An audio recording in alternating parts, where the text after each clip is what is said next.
Zinc is by far the best element. I also like plutonium. It's just fun to say. Plutonium. How's your plutonium? Today? Good, thank you. Excuse me. Here's one thing I didn't know until later, because I didn't watch horror movies. Can you pass the beats, please? Here you go. The name of this album is They're All Gonna Laugh at You. I got invited to a party tonight, and I'm gonna go if that's okay with you. No! Why not, Mom? Yeah, why, Mom? You should go. It's gonna be fun. I'll get to meet new people. They're all gonna laugh at you! Oh, Mom. They're all gonna laugh at you! Don't worry, Brad. No! No! They're all gonna laugh at you! They're all gonna laugh at you! No! So I listened the hell out of that DVD in 1995, 1996. And then later on, I saw this movie from 1976. Just goes to show you how everybody just steals from everybody else. Red. I might have known it would be red. It's pink, Mama. What Tommy gave me, Mama. Aren't they beautiful? He's gonna laugh at you. They're all gonna laugh at you. Look, It's not too late. You can stay here with me. I don't want to stay with you, Mama. Stay here with me. Look, it's not too late. They're all gonna laugh at you. They're all gonna laugh at you. They're all gonna laugh at you. Hey, Mom, I gotta get up pretty early tomorrow for Little League trials. No! Yeah, I have to be at the field at 9 o'clock. They're all gonna laugh at you! Laugh at you. They're all gonna laugh at you. Stole it from Carrie. They're all gonna laugh at you.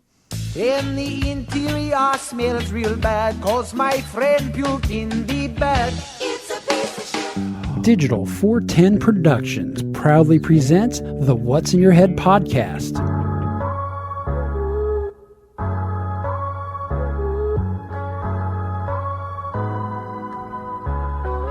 Digitized live from Your company name here. studios in Cape Coral, Florida. It's the What's in Your Head podcast. What's up, what's up, what's up, OG5? Welcome to another episode of the What's in Your Head podcast, a podcast where we find out, can Mike fix his camera? Ladies and gentlemen, the answer is yes, Mike has fixed his camera.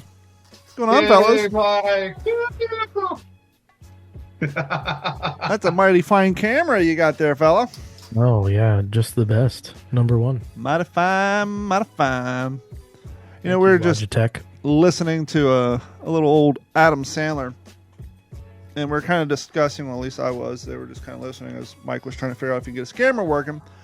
You know, we at Grove City High School, graduation class in 1997, roughly around 1996, wore the shit out of Adam Sandler's They're All Gonna Laugh at You. We all had the CDs or tapes if you're still poor enough that you couldn't afford a CD player. We wore the hell out of those CDs and tapes. And I gotta say, going back and listening to some of that stuff at the age of 46, you can clearly tell the key demographic was about 16. Because either it doesn't hold over for the last 30 years, or in fact, they're not all gonna laugh at you. Which, as I was demonstrating so poorly, because I know she said it more than once in the movie, the self-title of that album and the bit skit where they're at dinner with Mom, and Mom just kept saying, "No, they're all going to laugh at you. They're all going to laugh at you." That was so generously lifted from the psychotic Mom and Carrie that I think she says it later on in the movie when she asks for either tampons or maxi pads or something like that. Her mom says, "No, they're all going to laugh at you." But yeah, so... can we think of other comedy albums that we listened to as youth? And that's kind of something... Oh, so two questions. We'll start with the first one. I'll write the second one down so I don't forget it. Morgan, can you... This should be easy for you because you were born in 1732 and, you know, you had plenty of albums to listen to through your time before we got to this podcast. You know, you had the... back in the old days of the talkies, you know, all the comedians going through the, you know, the Rust Belt and down the Oregon Trail and all that. You probably heard some stuff coming out of the good old days. And comedy albums had their time. I would give some examples, but I don't want to step on what you might say. So growing up, were you a aficionado, an appreciator, or perhaps just a once in a while comedy album guy? Well, It's interesting because um, there was a low watt AM radio station at the kind of close to the neighborhood where I grew up, and every afternoon they do 4 hours of just comedy skits and parody songs and everything. And I loved it. They'd play Cheech and Chong and um, George Carlin and oh gosh, like old parody songs like Alan Sherman, from the 50s and Dr. Demento stuff. yeah. And on that same station was Dr. Demento's syndicated show on Sunday nights. Was there a So album that caught the imagination, the fervor, the fire of the 13-year-old populace of Crazy Town, Washington back in your day that like every kid was listening to the record or the tape or the CD, well, yeah, we when I was a young teenager, it was Eddie Murphy, and then a little bit older, it was Andrew Dice Clay and Sam Kinison. Actually, one of the greatest concerts I ever got to see was Sam Kinison, and absolutely fantastic show. I'm trying to think of what Eddie Murphy album / concert, because in the late 80s he blew up, and it started out with, was it Raw that you listened to on tape? Yeah, it was I think it was Delirious. Okay. Was the first one. And then of course Raw as well. Eddie Murphy Raw was so fucking funny, and the benefits of growing up with parents who half cared. They didn't care if the 12-year-old Don watched Eddie Murphy Raw every time it came on HBO back in the day. We wore the shit out. We knew the whole. Actually, it was such a pop culture grasp, even though with the, as I'm sure the Christian parents of the 80s who helpfully pointed out in their protests the vulgarity in which the language is presented by one Mr. Murphy is doing nothing but ruining our children. It had such a hold on the zeitgeist of 1980s pop culture. I remember as a youth being in Terre Haute, Indiana, birthplace of one Bubba the Love Sponge. Fun fact, Bubba the Love Sponge used to work for my uncle, but that's neither here nor there. When I was visiting my aunt and my uncle, my cousins, the twins, they were into dance and majorettes and color guard and all that stuff. As a matter of fact, one of them still dances now and used to teach at the Fred Astaire dance studio all around the United States. But I remember they were doing, it was a competition. I don't know if it was a floor routine, the high school dance squad, the chicks who march with the marching band to do the shit with the flags. I can't remember what it was, but I do remember they came out to the Eddie Murphy bit of ice.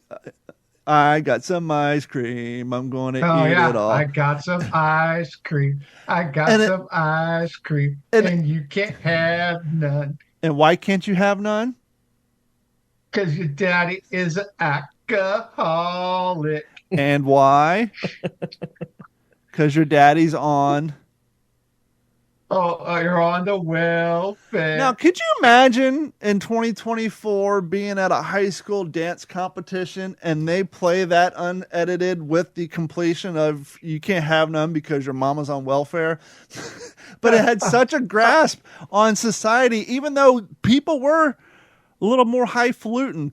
Keep in mind, this is the time when this is way before Marilyn Manson and Eminem and the triage. This was still during a time where the crazy evangelicals were calling Kiss the Knights of Satan's Service and talking about how Ozzy Osbourne bit the head off a bat and is a Satan worshiper. And if you play Judas Priest albums backward, your eyes will implode as you stick remote control up your ass. These were the things that like everyday Christians believed, and yet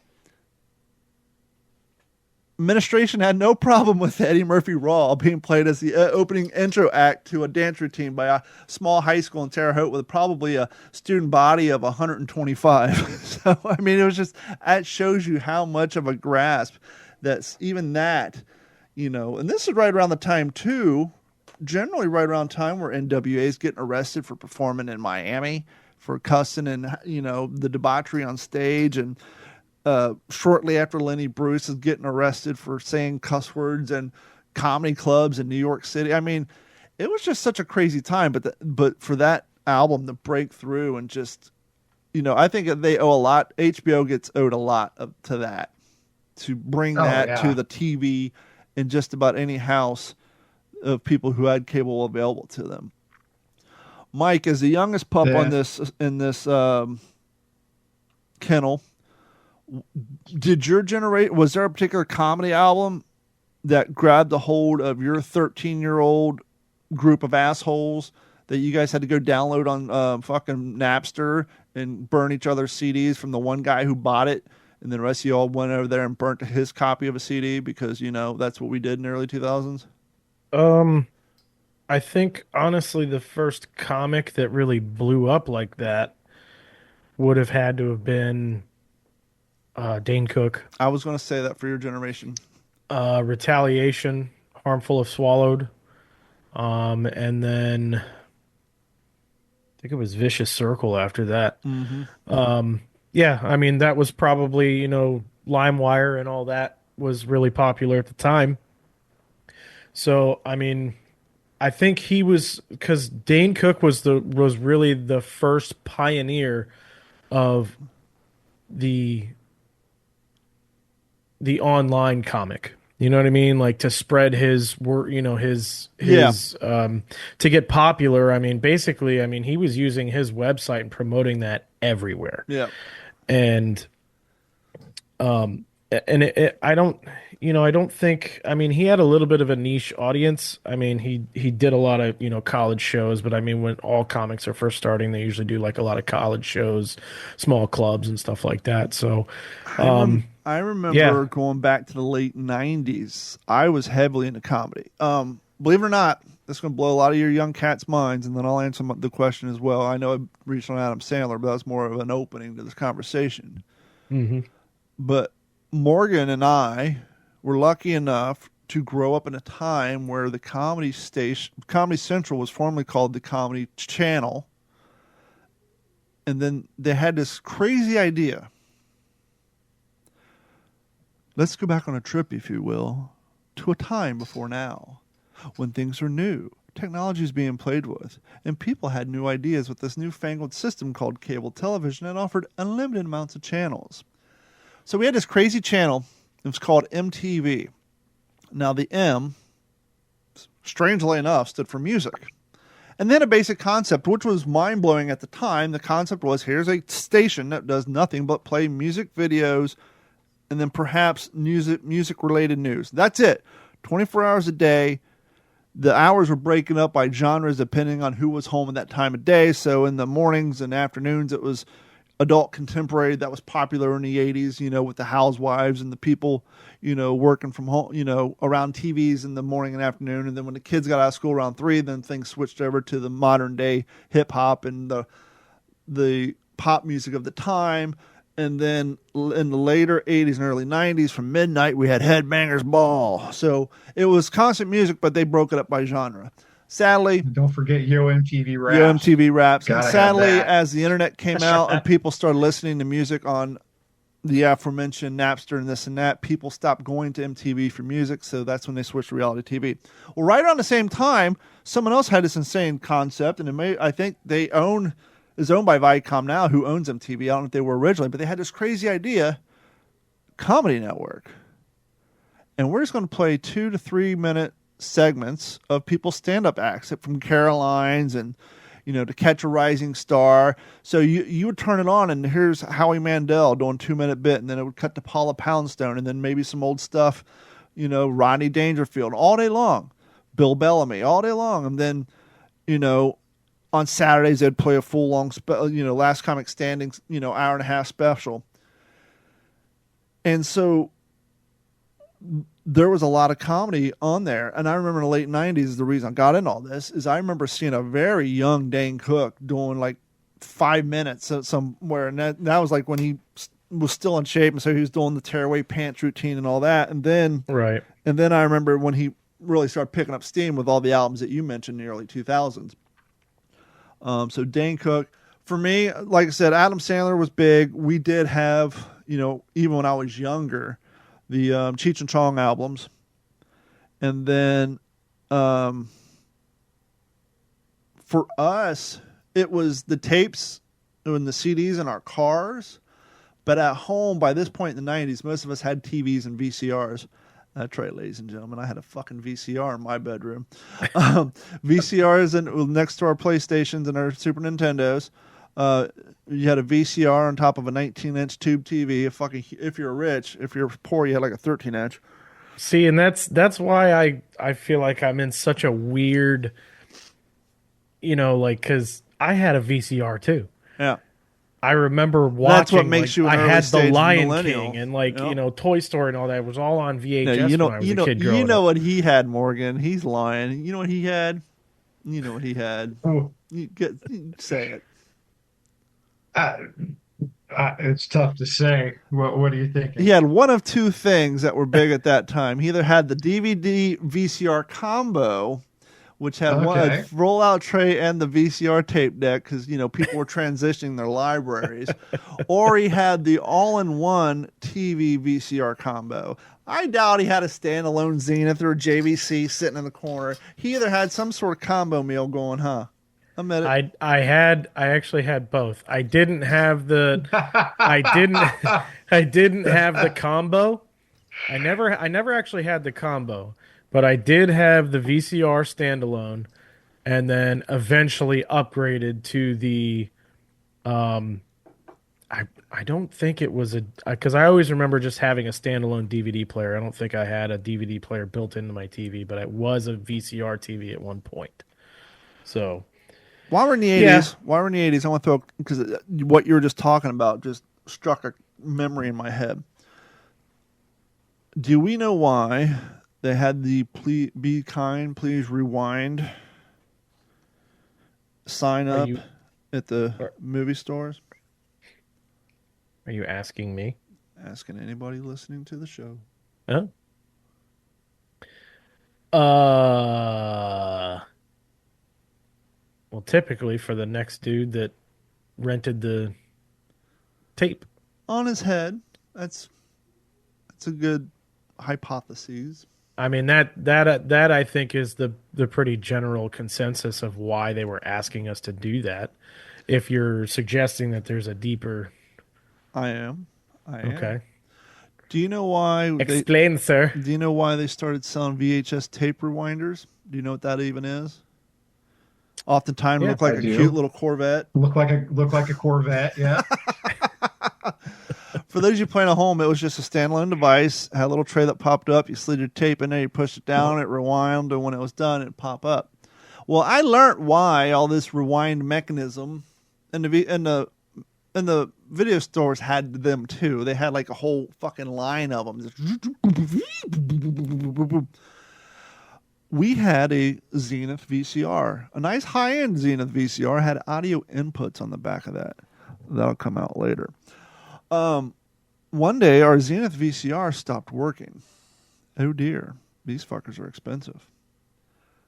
Through some phone calls, because the internet didn't work, and some research by my father, he come to find out that the Zenith VCRs had a tendency, once you turned them on and put a tape in, they would try to play and then shut down. Turns out, if you rewound your videos too much, your rewound belt, the actual little rubber band that ran that system, would break, and then the VCRs would shut off. And so in order to minimize wear and tear on that fucking belt in your VCR, you went out and bought a rewinder.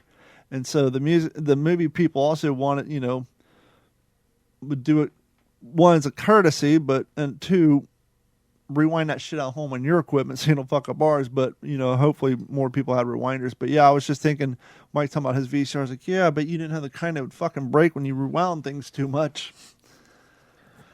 Yeah, I know I had some older ones that were like, because I got a lot of hand-me-downs and stuff, like if from my the, parents from the 90s old. Well, I mean, even from the 80s, I mean, my grandparents, if they got a new VCR or something like that, or if they upgraded to a DVD player, they would ask us if we wanted the old shit. Mm-hmm. And then it only got 4 pounds of nicotine in it, but you can have it. That would get passed down to my parents, and then my parents would give me their old shit. So I actually had a coaxial VCR. Yeah. Which was prior to the RCA VCRs. That's cute. And then I ended up... Morgan's like, motherfucker, I had one of the coaxial antenna C-clamps that you had to slide onto the antenna input and hit the little lever between the two. That came out with Atari. When Atari first came out and VCRs, people didn't have coax on the back of their TVs. All they had were 2 screws at the top that the antenna had two little looked like little lobster claws. You slid under there and you tighten down the Phillips head screw, and it would pick up antenna signal. What you would do when you got your Atari 2600 or VCRs, you would disconnect the antenna signal and you would put those same little lobster claws on this box, and then that box had 2 screws you'd plug your antenna into, and it became a fucking input switcher. And so then you could switch from the antenna to the cable box. But I believe it or not, I do. Like I said, see, you're early millennial, so you were there. I have for the such end of a weird, I'm such an in between because I mean, we didn't have like a whole lot of money when I was growing up, and we didn't buy new TVs and shit like that. Wasn't until things were looking up in like the mid 2000s, like when we started getting new TVs and shit. I mean, I still had an AOA desktop stereo with dual tape decks and a CD-ROM changer until about... You said AOL? No, 8-disc carousel. AOA. It was a Sony off-brand, AWIA. You'll see pictures on all over Facebook. These are what we had when we were growing up. I'm not old. I actually had one at Act Computers in my tech shop all the way up until I moved out of my dad's house right around time. So about 8 years ago, when I first started working at Stan Haney. So I had one of those, the 5-disc carousel with the 2 tape decks and the tuner at my dad's house until I started working at Stan Haney, and then we moved the office into a business unit, and I couldn't play the radio anymore. Then I think he threw it away before moving to Iona Road before Hurricane Ian. No, Irma. No, Ian, the last one. Whatever one we fucking... Irma, the one that fucked everybody up. Ian, Irma, whatever. The Ian fucked everybody up 2 years ago. So we had that in our possession until 2 years ago when he moved and just fucking threw it in the trash. No shit. I actually have a picture of myself for a birthday. An actual photograph. Isn't that wild? We actually had those years ago. I still got a whole book of them. I have it's a I think it was a 5x7 or something. If you really like want me to this. show you off, I'll show you about 8 contact sheets of 35mm negatives I have from the 8 semesters I did in photography class. That was a waste of fucking time. And then I actually have a photo because I got a brand new VCR for my birthday one year. Ooh, and it was fucking like it had a pretty sparkle red paint job on it. Well, I don't want to like piss on your fucking VCR shadow. So when I got into high school, my dad worked for Master Foods. They're the fine people make Uncle Ben's, Cow Can, M&Ms. And he got tasked with creating some training videos, much like a 46-year-old Don who makes videos for YouTube no one watches. My dad had to make training videos for a corporation for people who didn't want to watch them. And he set up this whole set. And so we had our original Zenith with the audio outputs. Our original Zenith with the audio inputs. All VCRs have outputs. And then he got a JVC top of the line 1996 model VCR with the tracking wheel, so you could slow mo it like you're a real movie aficionado, or maybe you're going back and watching fucking football you recorded on Sunday. You could do a slow track with the wheel and rewind and fast forward and go zigzags back and forth. And so we had this video equipment, and he bought state of the art RCA camera. I'm sure it was low end. We weren't rich. He got a little bit of reimbursement from the company, but they're not going to have him buy the top of the line stuff. RCA camera, but it was so big because it took the full VHS tape. It wasn't a mini 8. It wasn't anything like that.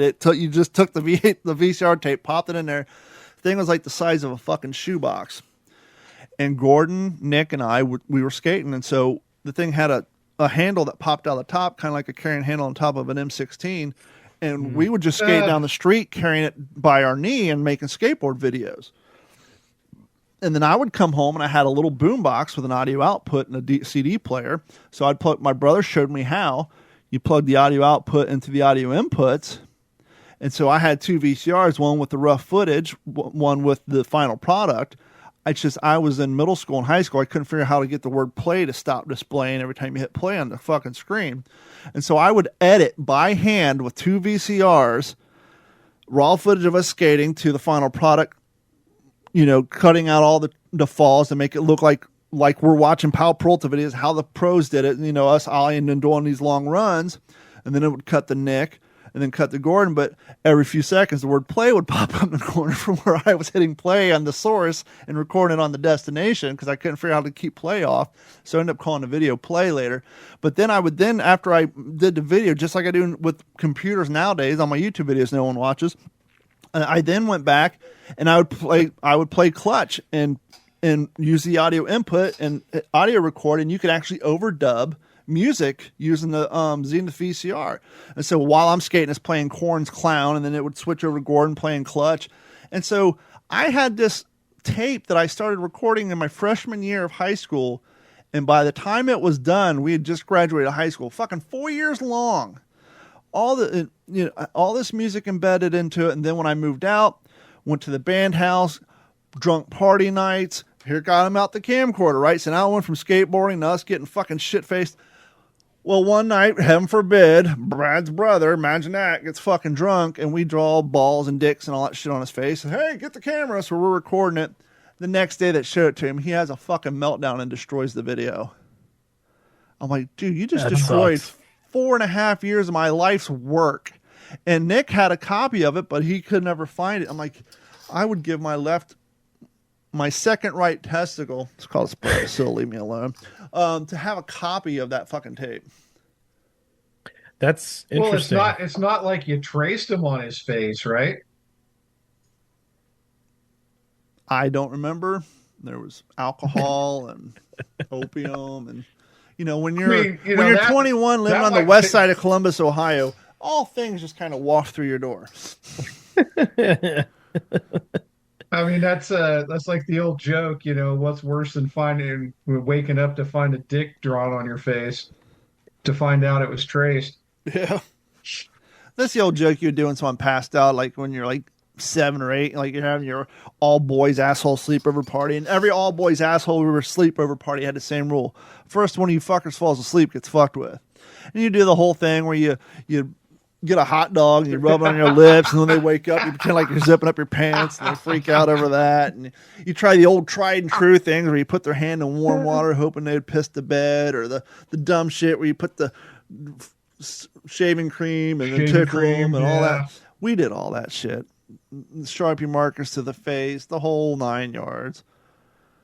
That's interesting that we're talking about VHS tapes and stuff like that, because my aunt and uncle had that exact same camcorder.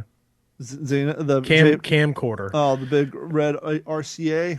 The big son of a bitch. Mm-hmm. And it took full-size VHS videotape. And I actually just went through my storage bins in my garage, and I've got a dozen VHS tapes in there still that are recorded like home movies and stuff, stuff from like my aunt and uncle, like my cousins were like little kids and stuff like before I was born. But I have this one in particular, one or two. I think it's one, but it might be two, that I'll never forget because I remember recording it. It was for Christmas one year. We had this big Christmas party at my aunt and uncle's house, and they were partying until like 2-3 o'clock in the morning, like one of those, drinking, like having a good time kind of parties. Mm-hmm. The kids are all running around, staying up all night, playing Manhunt and shit.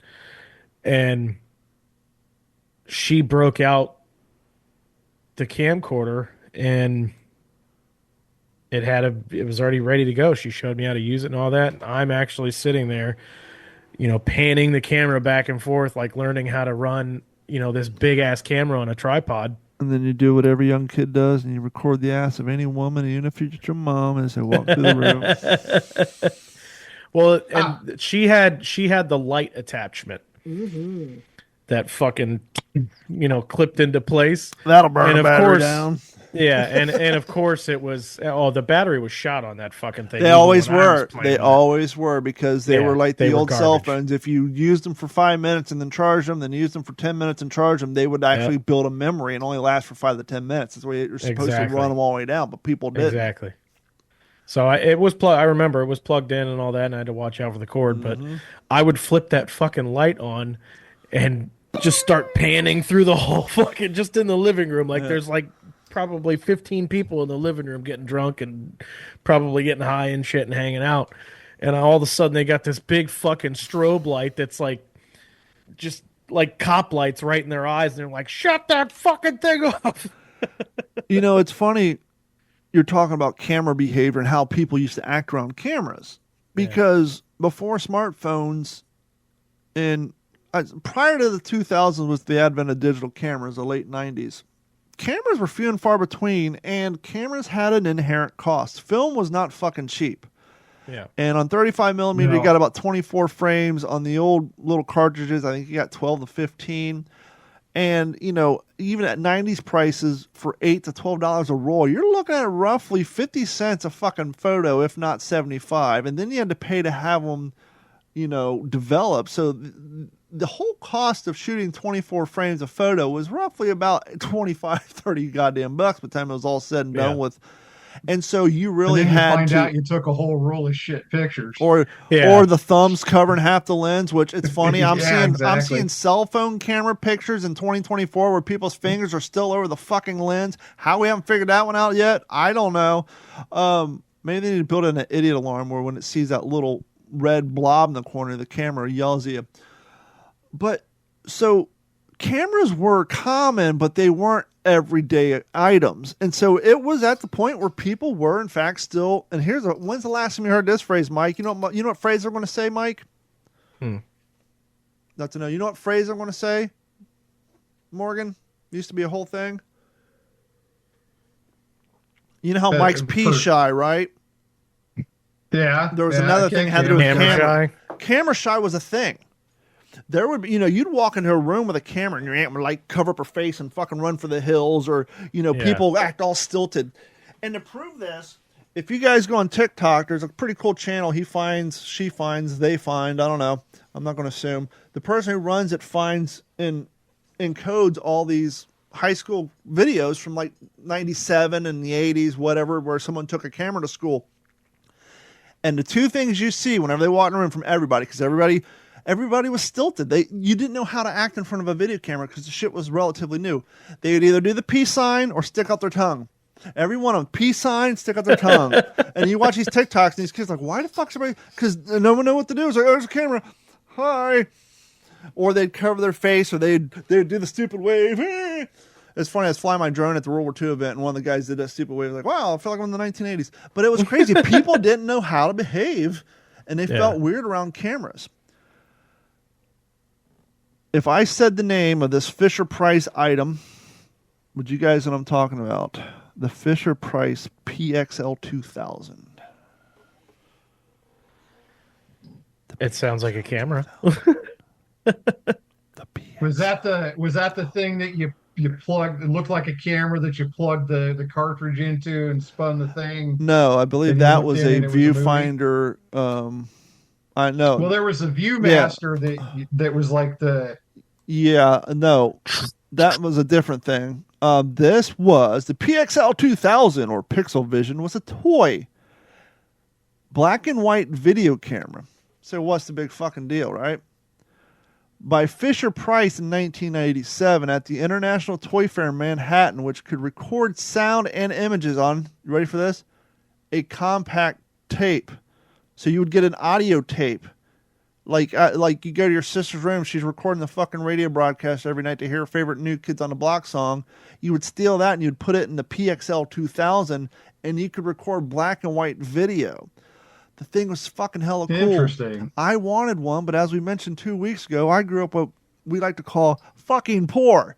But Adam Scott may possibly be the famous Adam Scott. Never looked into it, but I went to Hamilton Township, the same school that we aforementioned with the school shooting.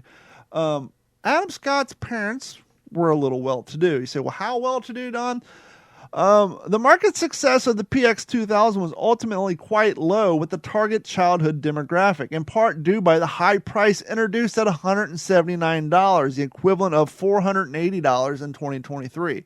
So my broke ass and our parents couldn't afford that shit, but Adam Scott, his dad had some money. He brought that to the fifth grade one day, and we played around with that. I was like, the little nerd me, the little unbeknownst video file feature editor of video content that no one watches. I was all about that shit.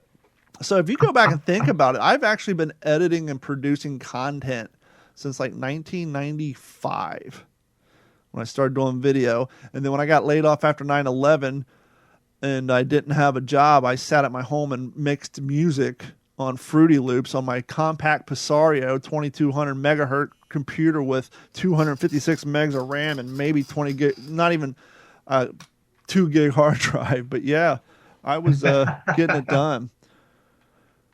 Nice. It's so crazy. Like, our grandparents were around before the phone, then they were there for the phone, the TV, and here we are talking about like just how what young kids would consider insane. The fact that they don't even know what the hell a cassette tape is, let alone that you could record video and audio on it. Follow-up question to that: what was the last comedy album that you bought? Or heard people in your demographic listening to? Your buddy picks you up for work and he's got it on in the car. Or the girl you're dating picks you up for the date and she has it on in the car. Probably, for me, it was probably the Jerky Boys. That makes sense. They had a run.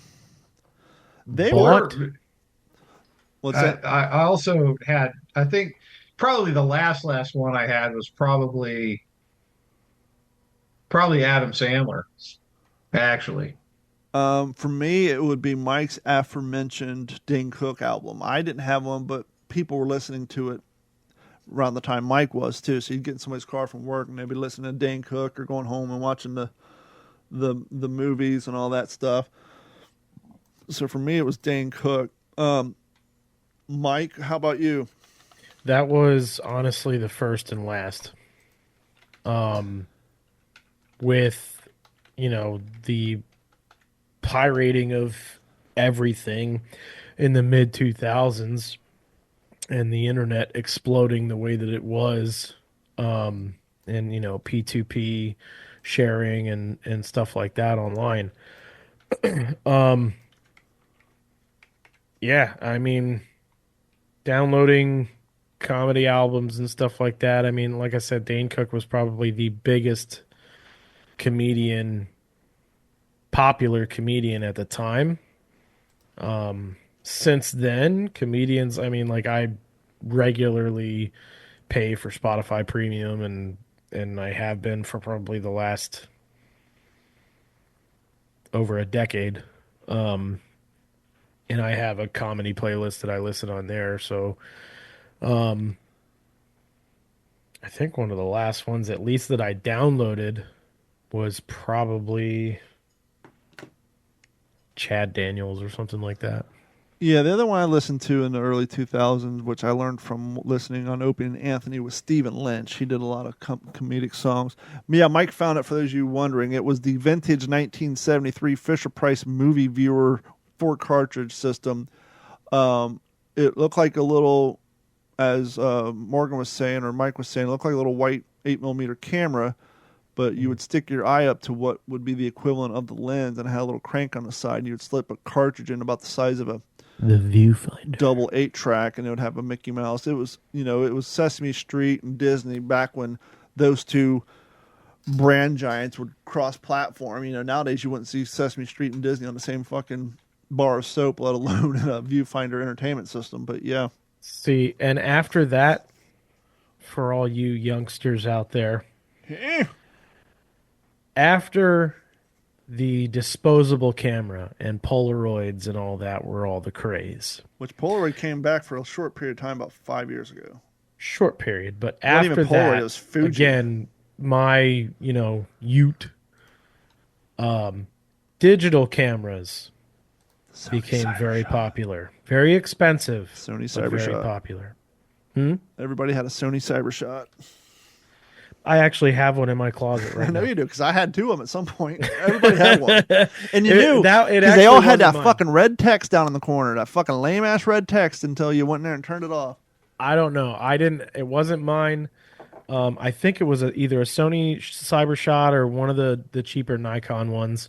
But it was actually my wife's, and we turned it on actually end of last year and popped it up. She had like all kinds of pictures on there from like middle school and shit. I bought one in Ohio, moved to California, and with my dad, he got one for retirement. And then when I met Carrie, she had one. She had the newer version. So yeah, when we first got together, we had two of them, my larger one and her smaller one. Right. And they're all But stainless for steel. all the youngsters out there, before the age of iPhones. iPod touches and iPhones and Internet connected devices with built-in cameras. Internet exact apps and all that stuff with built-in, before the invention of I'm not going to say before the invention of the camera phone, but before the popularity of the camera phone and the mass consumer, availability of camera phones and stuff like that, you had a digital camera. And you had, but before it became good enough, you had one way to get your pictures off of that camera and put it on, and you had to put it onto your computer. It was via SD card, and it wasn't even not even the micro SD, a full fat SD card that probably only had about 8 gigs on it to begin with, 512 because megs the if you're 32s and the 64s were like $180. Yeah, 512 if you're rich. Yeah. But I think the entry level was, everything's in 64s, right? So it was probably 16, 64, 128, 256, and a 512 if you're rich. The first camera that I had. You talking megabytes? Yeah.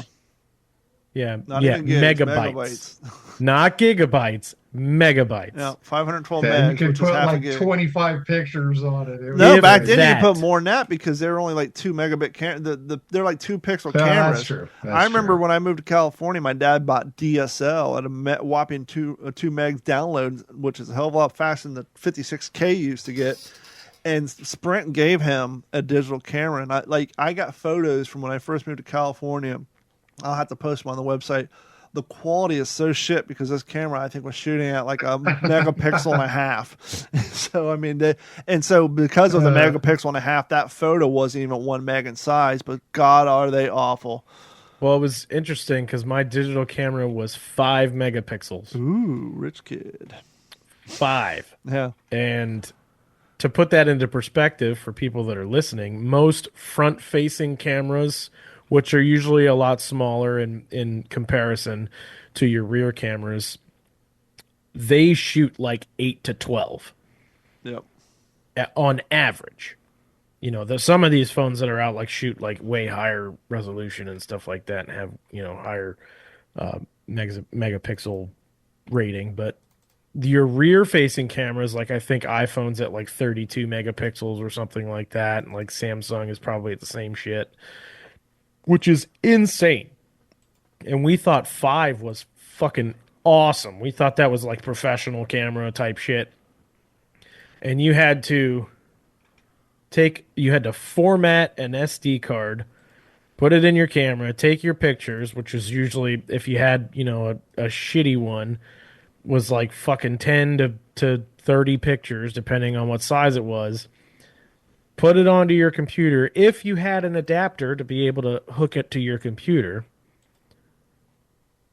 import those pictures onto your computer, reformat the SD card, take it back out. Oh, and by the way, eject that media from your computer, because if you don't, it corrupts the fucking file. Okay, to the point of storage.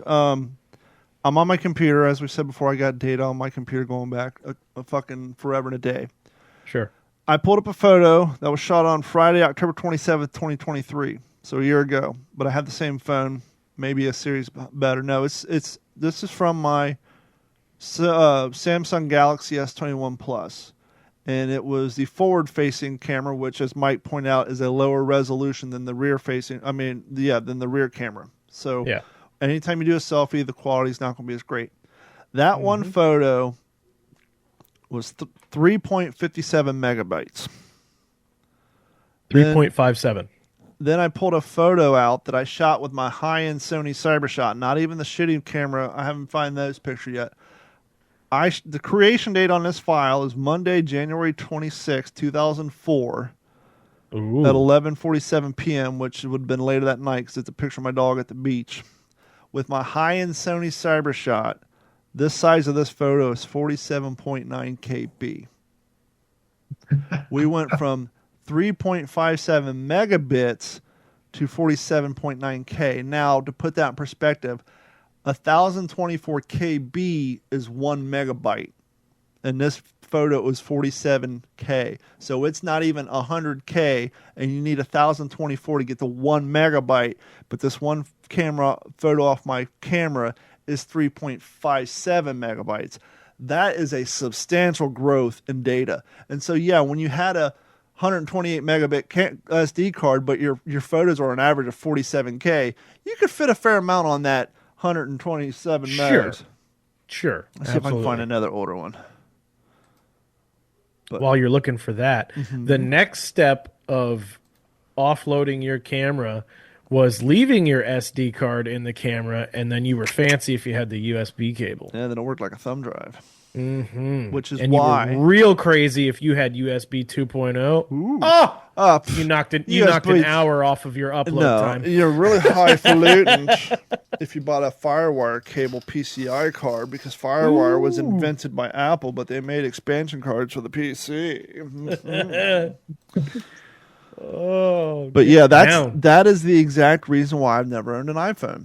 I'm sure it's different now, but when the iPhone first came out versus the Android, you could hook the Android right up to your computer and it worked like a flash drive. You can drag and drop music on there, photos, this and that. iPhones, you had to fucking install iTunes, create an iTunes account, sync it to your iPhone, sync it to your iTunes, and this and that, which is fine if you're at home, but like, I remember at the time I'm doing a lot of computer work and I have this phone in my pocket. I use like a thumb drive, go to a client's house, plug it in there, and pull my software off of all that. It's like, I don't need to be dicking around with importation of iTunes shit. But, well, and that's certainly, in your field of work, I mean, just, for the average everyday user. I'm just an everyday, ordinary, average guy. But nowadays, I mean, with cloud and all that shit, like you take a picture and instantly, like, it's on your computer. Like fucking that. Speaking of technology and growing into that, there was a time in the early mid-2000s when the iPhone started blowing up. I think it was like iPhone 3 or iPhone 4, because Apple really started developing the trade-in model, right? Their whole thing was, we don't want you to own phones like we don't nowadays. We're leasing phones. Let's all be honest. Who has a phone that's paid off? I think I got like 6 more payments on mine, and then they'll push out an update. It'll go slow. I can't use the fucking thing anymore, and I'll be due to buy a new one. And iTunes, Apple finally admitted that. So they have planned obsolescence. But the problem was it was a huge pain in the ass to switch phones. You had to transfer all your data, this and that. So Apple started Cloud Sync. So, and by default, you put your photos on there, all that shit would sync to the cloud. Time to come get a new phone. swap the phone out, all your shit magically downloads. Well, people have a tendency, and even more back then, to believe that the cloud and the internet was just this magical place that just operated in isolation and autonomy. They didn't realize that the cloud is just a fancy term for someone else's computer. And where the phrase comes from, I remember before cloud was being used, when I went to school for networking, and they're trying to say, okay, you got your domain controller over at the main office in Irvine, and then over here in La Habra you have an office, and you need to connect the people from Irvine to La Habra. They would literally draw a cloud and then draw lines into it, and the cloud represented the internet. That was just how it was, done in textbooks and all that. So that's why it's called the cloud now. It's nothing fancy. It's just that's how it was written in diagrams in the fucking 90s and early 2000s. But people just thought, no, it's just going to the cloud. The cloud just means your shit's on someone else's server. Now, when you have a bunch of servers, you have to hire server administrators. And oftentimes these guys are overworked and underpaid. So imagine your job is to manage Apple's servers. And you're doing a little maintenance. And word comes down from the guy in fucking billing, hey, guess whose account we service? Scarlett Johansson has an iPhone. You fucking kidding me? What's her email address? Guess what I have access to? All her shit. Oh, here's naked photos of Scarlett Johansson. Let me copy these to my flash drive. Let me see who else. Oh, here's this actress. And for a span of about 6 months to 2 years in the early 2000s, all these naked photos of all these female celebrities were coming out because they were taking pictures of themselves to share with their boyfriends, not knowing that the shit goes to the cloud, and all the cloud is someone else's... What was it, celebjihad.com or something like that? I never saw the websites just because, it was Scarlett Johansson, it was Miley Cyrus, it was all of them. Basically, all the chicks of the day that in Hollywood, people want to see. I think it was celebjihad.com or something like that because I was a teenager. And you cannot convince me that shit was not lifted by underpaid fucking server admins at fucking Apple's server farms. Of course. Yeah. And so it took people a long time to figure out, I got to save those in this folder and I got to turn fucking Cloud Sync off. And fucking blackmail and all that shit, of course that kind of shit goes down on a regular basis. So the creme de la creme, first big time celebrity porn, Morgan. Do you remember which one it was? Boy, I think I know the most famous. I think we all know the most famous. Probably the most famous was probably Tommy Lee and Pam Anderson. Yeah, I think that was one of the biggest home videos. Sure there was... That was the pivotal celebrity porn sex tape, I think. You know how you knew your friends had a little dick? When they were impressed by the scene of Tommy steering the boat with his cock. And Howard Stern would talk about it. All these people... Did you see how big... Really? I thought that was average size. So that's how you really knew your friend had a small penis when they're talking. Boy, I was impressed. He could steer that boat with his cock. Okay. Well, it's like the old joke. It's not fair that the drummer from Def Leppard only has one arm, and the drummer from Motley Crue has three. Yeah. But yeah, that one, and then obviously the. You know what my favorite scene in the Paris Hilton video was? Paris Hilton? Yeah. I'm going off memory here. It's been about 20 years since I've seen it. But I never saw that There's a scene in the uncut one. Yeah, me either. 19-year-old Paris Hilton, nothing fucking better. Way better than that fucking Kim K video shit. The funny scene in that was the guy who's filming it is such a douchebag, right? Because he was like some rich dude. He literally said, I thought you were a party girl and threw a fucking dildo at her because she didn't want to use it. Holy shit. Oh, Rick Solomon, you're such a fucking douchebag. But yeah, I think I was in the uncensored one. He got mad at her and threw a fucking dildo at her. Holy shit. But yeah, those were the ones. And then for you young kids, the reason Kim Kardashian got famous is because the Paris Hilton porn came out and she made some money. And fun fact, you know what Kim Kardashian was doing before she got famous with her porn? She was the personal assistant of one said Paris Hilton, or some sort of working relationship like that. So she almost said, hey. Really? Say, huh. So that's how she started to hang out with these famous people, because she was riding on Paris's coattails. When Paris and Lionel Richie's daughter were doing their show. Nicole Richie and Paris were like the in thing. And so Kim Kardashian was a hanger on to them. She started seeing them, and then they put up her and Ray J started banging, and accidentally let this video slip, and then boom, Bob's your uncle. The whole family's fucking famous. Because they already had money, because as you learned from the OJ trial, their dad was one of the lawyers on the OJ trial. Well, and that, of course, their mom married Bruce Jenner. Yeah, but the reason their mom was on Bruce Jenner's radar is because she had already had money from being married to the famous lawyer in L.A., and they ran in the same groups. Robert Kardashian and Bruce Jenner were friends. Fine. How do you do? Because they all knew OJ. Yeah.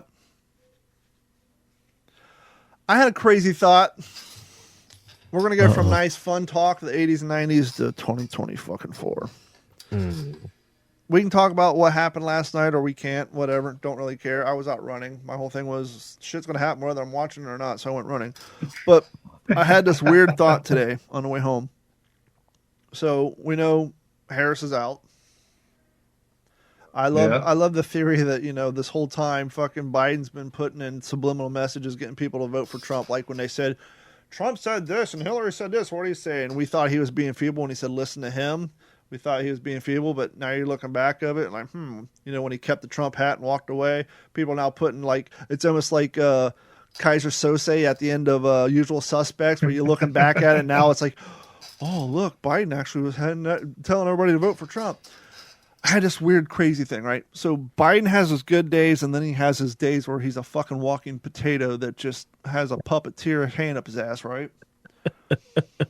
What if, hear me out, craziness, because the people in charge don't care about his legacy. Kamala lost, and they lost the House and the Senate, right? So their power window is slowly shrinking. We're seeing this list of Diddy Party participants, and a lot of them have the same connections. What if the clown asses, the puppeteers that make policy and put shit in front of fucking Biden that he just signs because he's having a bad day and not reading the paperwork? Could you imagine if someone somehow bamboozles him to write a presidential pardon for P. Diddy so that he doesn't release the list and bring out the name of all the participants in his shit? Could you imagine if someone actually fucking pulls that off because Biden is so out of it, he just signs the fucking pardon? Oh, look at that. P. Diddy goes free. Biden pardoned him. That would solve a lot of problems and reduce a lot of fucking murders. Yeah, well, I mean, that'll keep Diddy from hanging himself in jail. Not even that. You heard about the kid from One Direction, right? The one who fell out of the third floor apartment in Buenos Aires? Yeah. Did you see the video clip of him on the Graham Norton show like 3 weeks before that? Where he called out saying he saw where the host was like, hey, you need to... he said, I saw Leonardo DiCaprio, so-and-so and so-and-so at a Diddy party. They tell him to shut up, and then 3 weeks later, he, in a hotel room all by his lonesome, falls out a fucking window and dies. That's peculiar. So, yeah, I mean... It's a lot easier to slip a piece of paper in front of a potato on a signing spree than it is off a bunch of people. And once again, their party, their people. Yeah, not saying it'll happen, but I guess what I'm saying is, A, I want to be on record if it does happen. I can say, hey, fuckers, I told about this on, and B, I just want to put it out there just in case. When everybody's surprised, I'm like, I'm not surprised. I said that shit was going to happen 4 months ago. So I had that weird thought on the way home. I wouldn't put it past some desperate people trying to pull that off. So far, you're 100% on the Diddy front. So, you heard it here first. Keep your record up. Yeah, absolutely. Yep. Well, that's what I was thinking last night when I was watching. I came home and the numbers were getting bigger. And then there was a period of time because we're watching Fox Live Now, which is not Fox News because we don't have TV, which, by the way, Fox News is leaving a lot of money on the table by not live streaming and other people bootlegging the live stream, but we've talked about that ad nauseum. But we're watching Fox Live Now, and they're getting all their information from the AP. So Carrie's watching the AP feed and then watching the Fox Live Now, and she's like, AP feed, it's a lot bluer. I'm like, well, they're super liberal. And then there's like a period of time early on where it looked like it was getting pretty close and she was catching up. And I'm like, there's no way she's going to win, because if so, I mean, Tyrus on Gutfeld, there were so many fucking people who lived this news cycle. Like, I'm like, there'd be so many people who would have to come out and, have had this thing completely fucking wrong. And so Carrie woke me up this morning like, well, she won. I'm like, okay, fine, whatever. 4 more years of shit, but whatever. And then she's like, no, Trump won. And I was like, well, okay, great. Good night. Went back to sleep. But I tried my hardest not to get caught up in the cult of personality and all this. So yeah, my whole thing was, and I won't go into it because we've talked about before, my group of asshole theories. And once again, we need a newer group of assholes in there, so we got to vote for the other guy. But yeah, I just can't believe the people having fucking meltdowns. And which, by the way, ladies and gentlemen, if you're, maybe in the last 4 years, you kind of came into adulthood, you went from just living in a room, partying, smoking weed, and playing video games, and now you're actually working and starting to be inundated with the news like the rest of the adults. Strap in for 4 years of just constant slamming, belittling, trying to catch him, pull him up on, which they can't really do because we got the House and the Senate. But from this day forth, for the next 4 years, it's just going to be constant Trump bashing. So we're going to go back to that. Mm-hmm. But yeah, so. Well, I didn't hear the whole thing, but I did hear today that Letitia James in New York, she's already talking about filing more charges against him. Filing charges against the guy who can legally pardon himself. If Biden can pardon P. Diddy, Trump can pardon himself. Well, what I'll be interested to see is at one point I heard something about that he was talking about pardoning Hunter. That's an interesting concept. Yeah, I thought that was kind of a gangster move. Yeah, that's a mega troll move, because you guys are saying that if I win, I'm going to be arresting everybody from fucking Hunter to fucking everybody else. And not only did I not arrest him, I fucking wiped his slate clean and kicked him down the road because he means that big much to me. That would be a gangster move. Yeah. Well, I've already seen a lot on my social media feeds. I have a wide range of friends with wide ranging political beliefs, and it's everything from, okay, now it's time for y'all to sit in the corner and let the adults take over to we need to find a way to help women escape because they're going to be forced to have babies, and it's okay, hold on, stop. Well, hold on. I am so tired of the ignorant double standards of these people. Hey, people, you know why California was able to legalize marijuana in the mid-2000s when it was still illegal everywhere, when marijuana was still considered a Schedule I narcotic? You know how they pulled that off? States' rights. It's this wonderful thing called states' rights.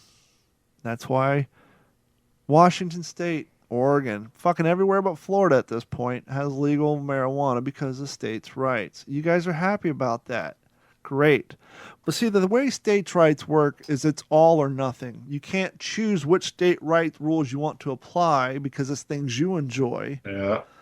Trump is not outlawing abortion. He's not legalizing abortion. He's not fucking touching it, which is what you're supposed to do. You don't touch it.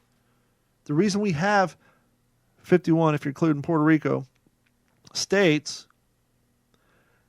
the entire experiment was, hey, you live in New York State, you don't like the laws of these assholes, much like how we left fucking Europe and came over here, we're going to have other places you can go. Try Vermont. Don't like their syrup and their fucking Ben & Jerry's? Head on down to Ohio. Head up to Michigan. Those guys still not crazy enough for you? Head south to the dick of the United States, Florida. You have 50 options of something that you may not find the best soup, but you'll find one close to your temperature. These assholes want the menu to be the same across the fucking board, except for when. And so, to Mike's point, it's states' rights. You live in New York, it's illegal. Well, actually, it wouldn't be illegal in New York. You live in fucking Pennsylvania, and it wouldn't be illegal in Pennsylvania. You live in Florida, and it's illegal. You fucking drive 4 hours to Georgia, get your abortion, and head home. Don't buy this bullshit where the state troopers are going to be waiting to smell your vagina to see you have an abortion and fucking lock you in jail. Those commercials were just so ridiculous. Well, people believe the shit. People are fucking dumb. And it's really simple. All you have to do is read the law. We don't encourage people to read. We want you to read the headlines, and that's it, and don't ask questions. Well, yeah, and that's really the problem, because we have the entirety of human knowledge in the palm of our hands.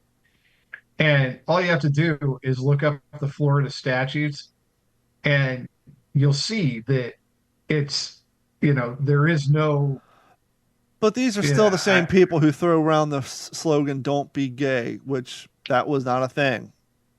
The Florida don't say gay law. No, that wasn't it. That wasn't a thing. It's just the headline. So yeah, it's just, but I'm seeing, Carrie was telling me she was trolling people. Apparently there's this group of I'm not even going to say Democrats. They're fucking hardcore progressives who buy into all this stuff. And they're starting this movement where they're shaving their heads and they're like, I'm not going to contribute to the patriarchy of our society. I'm not going to date men. I'm not going to have kids. For it's like, fuck's sake. Guess what, crazy bitch? No man wants to be with you anyhow. So thank you for taking your fucking ass off the playing field and opening up the room for we can see what's going on. It's like, well, and that's interesting too. I think it was either a TikTok or maybe it was on X or something like that. There was this woman, young black lady, pretty, she had a pretty face, nice skin, the works, full on fucking chest hair. That's a look. Full on chest hair, full on pit hair, like full on like dark arm hair, like leg hair, the works. Now, was that a choice or was that a bad genes? She was like putting some kind of like fucking oil or something like that on her fucking chest hair. And like, no, it was a choice.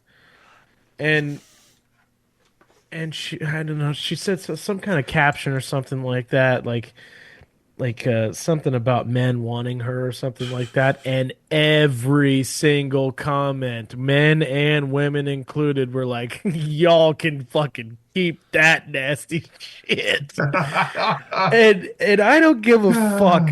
I don't care if you're Asian, black, white, fucking... you could be a fucking alien from outer space. If you're an attractive female in today's day and age, you fucking shave your shit. Unless like you're married, like my wife, like she may not shave her fucking legs for a week, and she'll I'm shave below the fine knee. With that. That's the lazy move. I gotta wear a skirt tomorrow, so I'll shave up to the top. I'll shave to the top of my knee. But that's like that's okay. That's not that big of a deal. But when you're like out there, like it's funny. Okay, I didn't shave my legs. It's fucking an inch long or some silly shit. But when you're actively out there going, this is beauty, this is fucking this, and this is fucking that, it's like, whoa. I'm about to say something, this type of content that may actually get us some posted elsewhere where people are complaining, but here we go. Hold on tight. Community guideline violators at our finest. I just had this epiphany, and I just realized something. One of the funny things about young cats and the sad thing about poor cats who really get into cars, right? They want to start upgrading, but they don't have the money to do the entire upgrade at one time. So you'll see them drive off two good rims and the old rims are on the back. But by the time they get another $800 by the back rims, the front rims are so weathered and fucked up that they don't match, even if they're the same ones. Or you'll see them, they'll start to tune it and they put in the chip but don't have the exhaust yet. And so it doesn't run right. Trannies are the new equivalent of young motorheads. How many times... I remember back in the day when I first moved down here, this girl I worked with, her dad had the tits and the long hair, but still had the beard and men's clothes. There's a tranny down at the Publix. She's a girl, but the 5 o'clock shadow. So she started taking the testosterone, but still has all the rest of her girl and didn't do the buzz cut yet. Has the long hair. It's like they're the young kids, they can't afford the full procedure, so they're starting with the male hormones that gives them the beard, and so they're like they're like a starter modified street Honda Civic. You look like a kid's Honda Civic where they bought the first racing rims and maybe put on the fucking the expanded muffler cap, but they're still saving up money for the spoiler and the fucking turbocharger and the. So what you're saying is in transgenderism and the tuner world, upgrading your tranny is the same thing. Very expensive and time consuming. Absolutely. See, and you're often better and in both areas, you're better served to save your money first and then buy all your upgrades at once. See, and I'm this is where I kind of lean more independent with stuff like this, because it's like, I don't care. Correct. I don't care. That's what makes you you want to fucking do what you want to do. That's fine. But that just means that I still reserve the right to call you a fucking psychopath. Well, not even that. And to I think agree that with you. You're crazy. I'm full libertarian. My whole thing is, you want to do that? Have a fucking ball. Do it. As long as it doesn't, interfere with other people. Don't tell me that I have to accept it. And that exactly. And that goes with you straight fuckers too. I don't want to see your wife going down on you in the fucking parking lots. Take that shit home. Right. Gay, straight, or otherwise. Right. But yeah, it's to me, and you can say, well, this is embedded sexism or whatever. No, it's just fucking, to me, it's not, I hate to, you sound so old fashioned. It's not natural, but it's not natural when you walk into a Starbucks, right? And well, no, that's not natural. Period. You're putting in your coffee order, and your spidey senses start going off, like on Halo, your little HUD where the little red bleeps come up in the corner, and like in the movie Alien, there's a little red bleep in your fucking subconscious, and you look around, and your body, without even looking, without even hearing, without even knowing, your body knew. You're talking to fucking Sheila down at the end of the bar is Connor, and you turn and say, oh, there's a tranny down there. Your body instinctively picks up on it. It's just a weird thing. Like, once again, you didn't know they were there. You weren't looking down there. It's just all of a sudden you just got the sense like something's not right in this room, and then, oh, okay. Like you're maybe it's the pheromones, right? Maybe they're transitioning, their pheromones are changing. Your body's picking up on that. The animal instinct, like, oh, that's interesting. Okay. Once again, I don't give a shit. Yeah. But it just,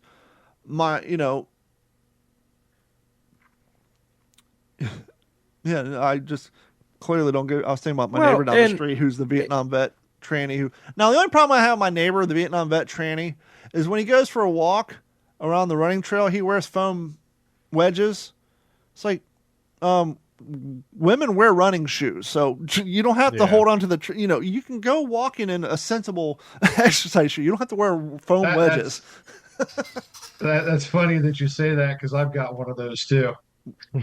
Walks around the foam wedges and shit, and just like overdoing it. A trans Vietnam vet. Yeah. Hey, you're old enough. You fucking served the country. You got shot at. You're at the age where you've clearly lived life. Have a ball. Yeah. Absolutely. Or lose the ball, whatever way your decision goes. In all honesty, man, like, I really don't fucking care. I really don't care. But don't shove your fucking ideology and your bullshit down my throat, down my kids' throats, down my friends' throats. If I'm not fucking, if I'm not into that, I don't want to fucking, I don't want it, pushed on me. And see, that's where the problem. That's where the problem is for them, right? We're all Gen Xers and early stage millennials. We were raised to not look at race, not to look at sex. You look at person based on the content of the character, like Martin Luther King said. Right. So now you're not seeing me. You don't see me, motherfucker. I'm not supposed to see you. I'm supposed to interact with you. We're supposed to have a one-on-one conversation. You don't see me.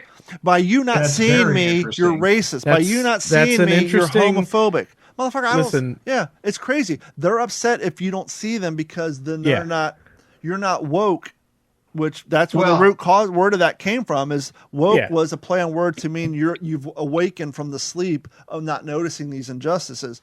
So by not noticing their race, their religion, or their sexual proclivity, but at the end of the day, we were closer to being where you're supposed to be, where it's like, I care that you're transgendered as much as you care about the fact that I like to eat a steak on Friday night. You don't care. It doesn't come up in conversation. So I vaguely remember hearing a little bit about that on Rogan the other day. I don't know what episode it was. I don't remember who he was talking to, but it was brought up that as we were being raised, the Xers and the millennials were being raised by hippies. And we were raised to not see that. And he actually brought up a graph on how we were brought up not to see color and not to see genders and not to see, we're all one. We're all the same. Morgan, there is no, don't judge a book by its cover and all that stuff. Morgan doesn't fall into this camp.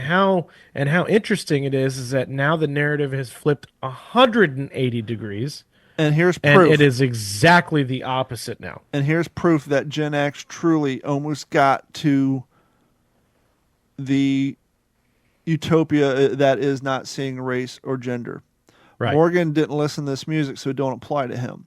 But you talk to anybody who grew up in the 90s who listened to hip-hop, whether it was white hip-hop, whether it's House of Pain, early Kid Rock. That's right, MAGA. Kid Rock actually sounded like the Beastie Boys long before he started playing guitar. He was on ICP's first album. Imagine that. What was it? Grit Sandwiches or something like that. So, or if you listen to the DMX, Too Short, whatever, you showed up at work, particularly a warehouse-based job or job, you're 16, 17, and there's 30, 40, and 50-year-olds around.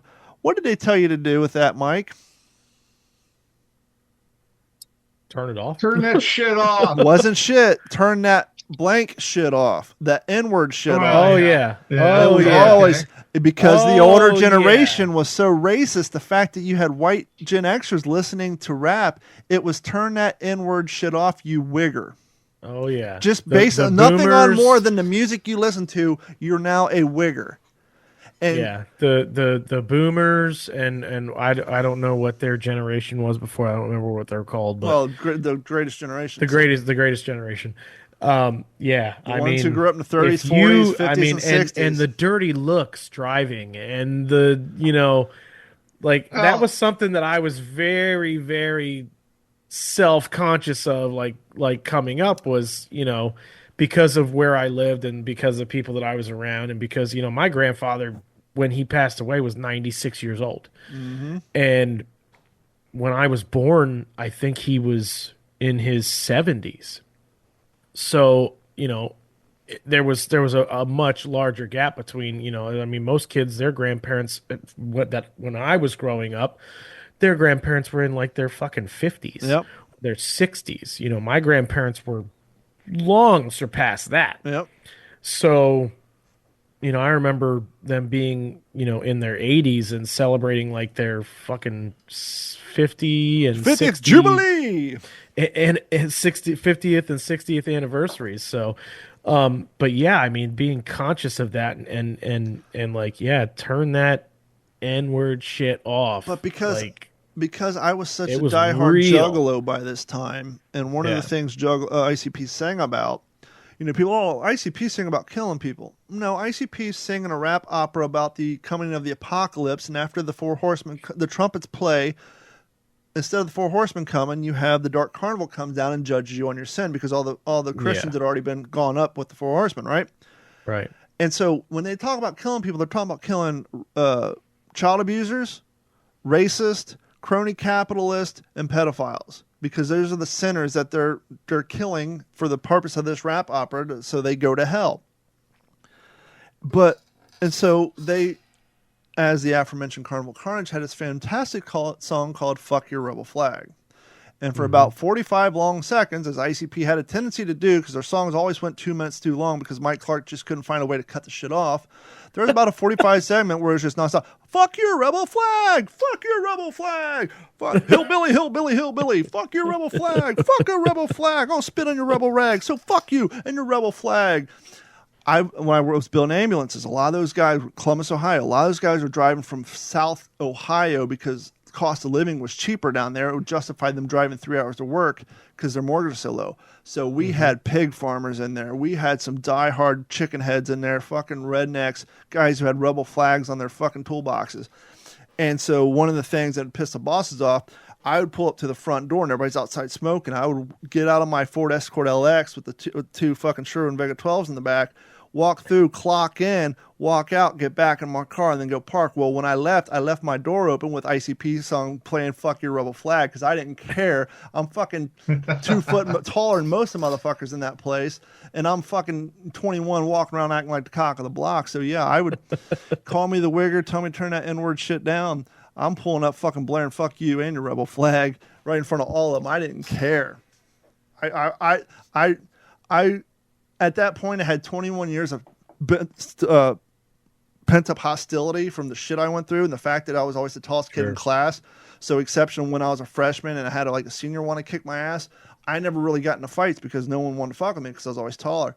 And so I would have gotten my ass kicked because I had no prior experience, but I was so hard in wish a motherfucker would mode. I just was ready to fucking just tear up. So I was constantly doing shit just to try to provoke people because I was an asshole. And but yeah, I was just in people's face with that shit, and I still kind of am. I'll still drive through the parking lot of pubs with my windows down, playing fucking Tom McDonald or fucking Chris Webby, just cranked up for no reason, just to get someone to say something. Because now I got 46 years of pent up fucking energy. I'm still waiting to get out. See, I'm not a super, like I said, I feel like I'm more of an independent and even borderline, going more libertarian. I'm a diehard libertarian. That's my whole thing. And but I feel like I'm, right leaning. I think, the three of us here probably would be. By today's standards, absolutely. Right. By 1990 standards, we're fucking JFK Democrats. I mean, I drove into work this morning because I was up all night and I was like, because this shit really fucking scared me. Like, if the Democrats won for another 4 years, how that's going to impact me as a working class citizen, as having children and stuff like that. And when I got up this morning and I finally looked at the 277 and I was like, oh, it was a sigh of relief. I got ready for work. I got in my work truck and I turned on Reg Tignum by Tech 9 and I just fucking blared the fuck out of it driving into work this morning. Carrie teaches second grade and she said when they're doing a Pledge of Allegiance this morning, it felt a little more heartfelt and promising. Patriotic. Yeah. They still do that? Yeah. See, and we've talked about this on the podcast before. The problem with even Fox News is, and this is why I've been a proponent, we need to move Fox News, all of them, out of New York City and LA. We need to move Fox News to Wisconsin, move CNN to fucking Idaho. Because what happens is, this crazy shit happens in New York with the teachers union. This crazy shit happens in LA or Chicago. And that's where all these news stations are. So they're talking about the teacher union. They want to fucking shove dildos in your kids' ears when they're eating fucking cookies. And so then people watching Fox News in fucking Florida think, oh, the goddamn teachers union. So Carrie's teaching school, and here comes some angry mom. Why are you trying to shove dildos in my kids' ears while they're eating cookies? What the fuck are you talking about? We don't even have dildos. And so people come to Carrie's school all the time. Cookies? What are you talking about? People come to her kids' school. Yeah, that's where I meant to go. That's the real joke. We don't have any cookies. What are you talking about? But yeah, Carrie gets a shit all the time where fucking Fox News viewers come at her like, it's like that. We don't have those teacher. Those are New York teachers unions. Those are fucking LA County teacher unions. Yeah. when you hear Greg Gutfeld talking about the teachers union, they're talking about the New York State teacher unions, not the fucking Grass Lakes, Iowa, not the Boone County, Kentucky, not the fucking Southwest City School in fucking Ohio. Well, maybe in Ohio, they're getting pretty fucking blue. But and in particular, the South as a whole. I mean, and probably even, you know, a lot of the Midwest and stuff like that. I mean, even just, you know, looking at the election map in general, you know, as a whole, like, and if you wanted to dive into like counties and stuff like that, I mean, he was slamming counties left and right. Mm-hmm. And it was only the major cities in most of the states that went blue Mm-hmm. were the ones that had the majority of that vote for that state. So, but I mean, if you pulled up like fucking New York, or New York is probably a bad example. So perfect example, Mike. Florida, where I'm from where I'm from in Oregon, you have the entire state is pretty much red. You have Portland, you have Salem, and you have Eugene in the I-5 corridor. Mm-hmm. Same thing in Washington. You have Seattle and Tacoma. And then you go down, you have LA, San Diego, Sacramento. Mm-hmm. But you go, so all of that is like screaming left liberal, purple hair, pierced everything. Yeah. You know, so you go to the east side of the mountains in Oregon, you go to, you know, LeGrand, you go to Yakima, Washington, you go to Bakersfield, California. They're all farmers and ranchers, and, you know, a lot of them are pretty staunch conservatives, right? But they don't have the population to drive everything. And Florida's the same way. Major cities go, you know, that's how the whole state goes. Telling Carrie, I'm like, when it comes to Florida, they lost Miami. Miami's red now, but without even looking at the map, you know damn well Orlando's fucking goddamn super blue. It's like fucking cobalt blue, like the fucking ocean. And Tampa's going to be blue. Jacksonville's going to be blue, but the rest of the state's red. And as you say that, they were saying, because we watch NBC on a regular basis, and like that's her fucking news program. I don't. Well, at least you stick get to to, it. I like to hear to the opinions of the enemy, so that's good. Right. I've actually started referring to it as legacy media, which is what I heard Elon Musk call it. No, they've been calling it that for years. Yeah.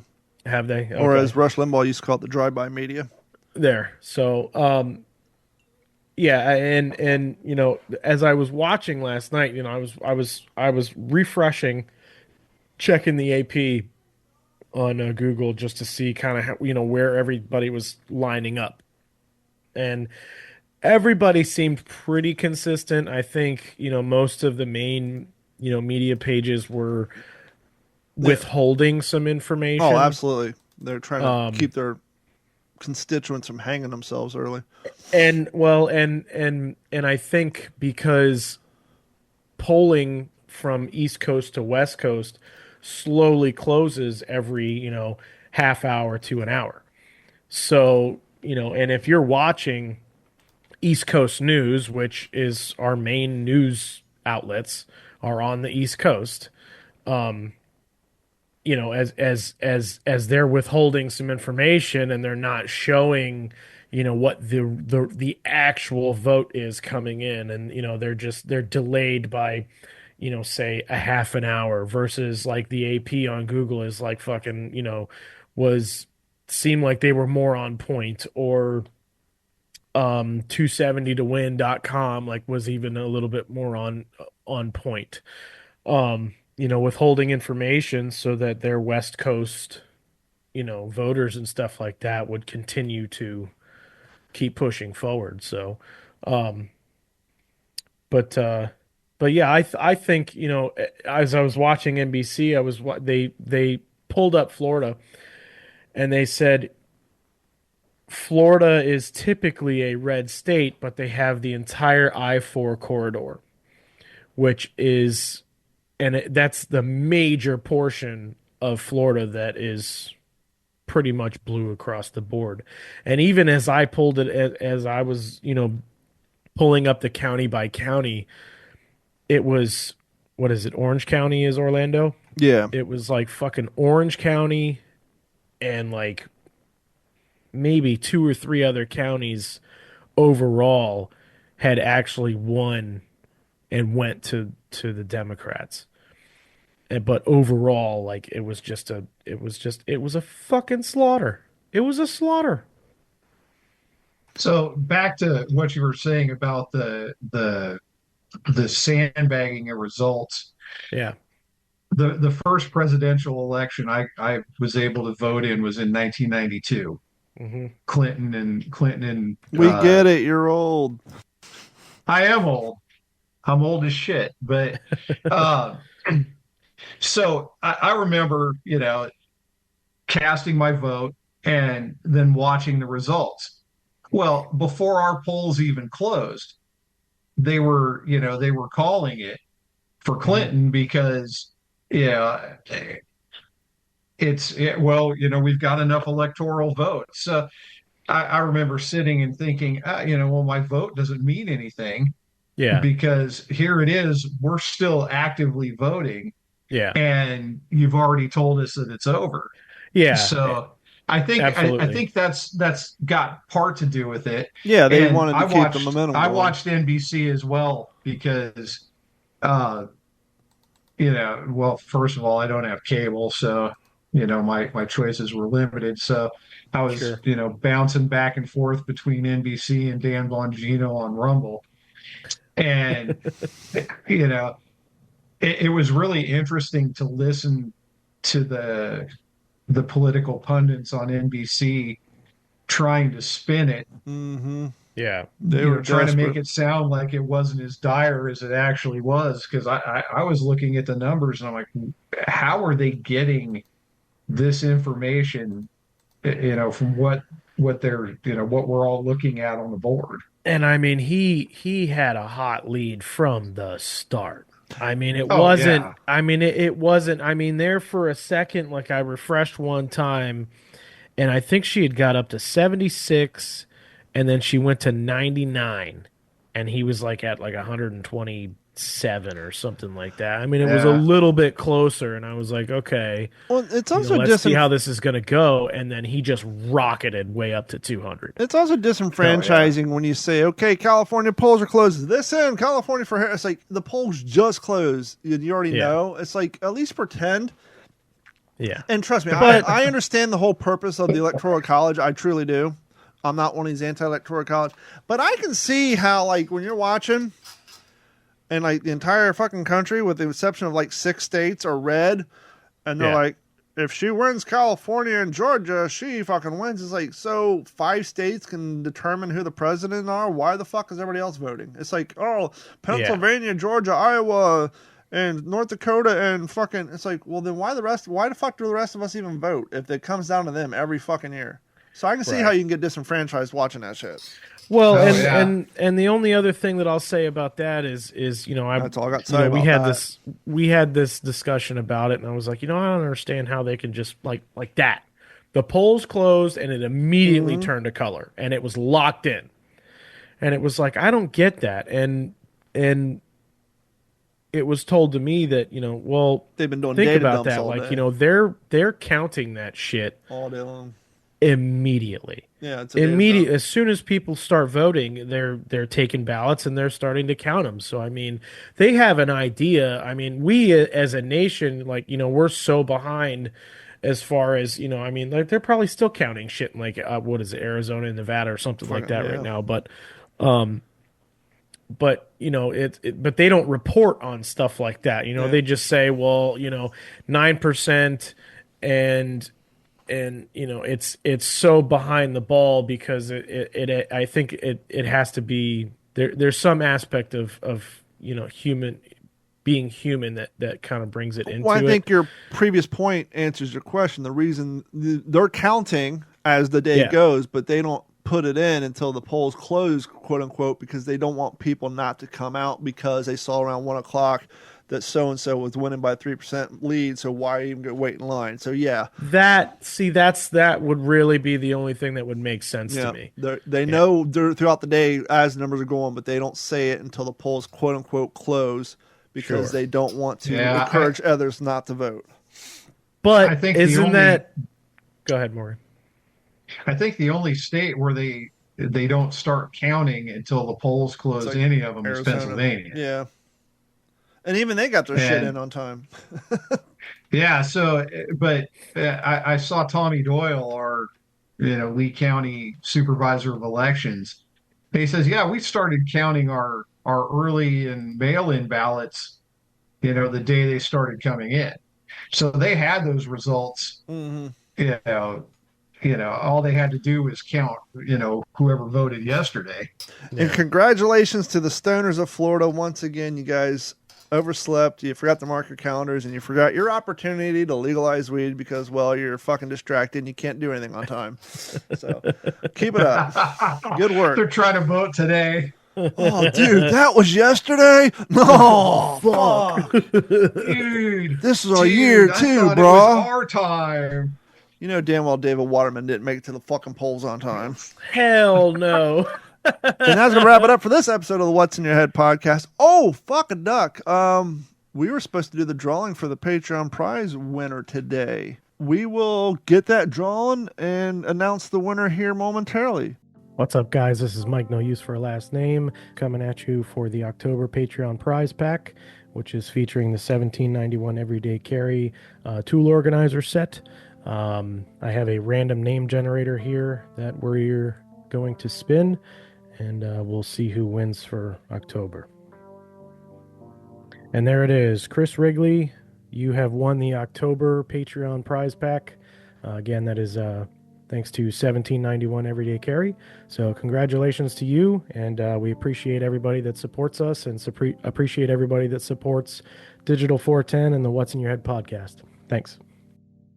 That's going to wrap it up for this episode of the What's in Your Head podcast. Please do us a favor. Head over to what'sinyourhead.com. Enjoy all of our previous content. Head over to youtube.com. Click like, subscribe, watch all of our videos, and head over to patreon.com and sign up. Look for D410 Media. Sign up and subscribe. You'll be entered in to win the next giveaway that's coming up in November for myself, Morgan, and Mike. We'll talk to you all next week. This has been a Digital 410 production.